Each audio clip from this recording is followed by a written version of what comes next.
Today I'm going to teach you how to create a layout with containers in Elementor. This is a fundamental skill that gives you complete control over your page structure, allowing you to build professional responsive designs from scratch. Let's dive right in and get started. First, you'll want to go to your WordPress website's admin dashboard and log in. Once you're inside the dashboard, navigate to Pages and click on Add Page. This will create a new blank page for you to work with. From here, click on Edit with Elementor. This opens up the Elementor editor, which is where all the magic happens and where you'll build your layout using containers. Now you'll see a blank canvas in front of you.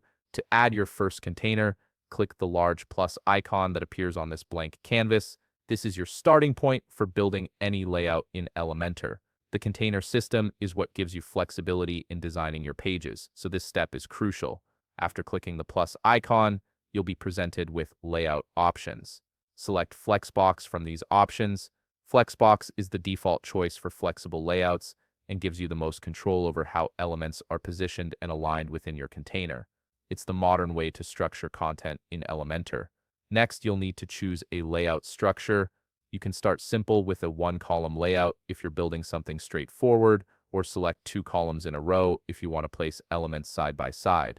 This initial choice sets the foundation for your design, but don't worry, you can always adjust it later. With your container structure in place, it's time to add some content. Look over to the left panel where you'll find all your widgets. Drag widgets like heading, text editor, or image from this panel directly into the child containers you just created. This is how you populate your layout with actual content that visitors will see. Now here's where you can really fine-tune your layout. Click the parent container's handle, which is the dotted outline around your entire container.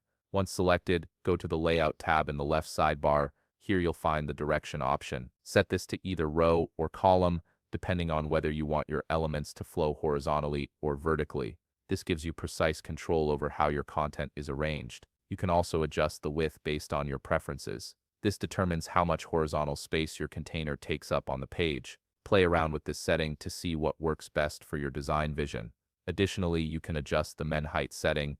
This controls the minimum vertical space your container will occupy, which is especially useful when you want to create full-height sections or ensure consistent spacing across your page. For even more control, you can optionally adjust the Justify Content and Align Items settings by selecting from their respective submenus. Justify Content controls how elements are distributed along the main axis, while Align Items controls their positioning along the cross-axis. These settings are powerful tools for achieving pixel-perfect layouts. Finally, once you're happy with your layout, click Publish or Save Draft beside the Publish button at the upper right of the page to save all your changes. Your container-based layout is now live and ready for the world to see. If you found this video helpful, please leave a like, subscribe, and see you in the next video.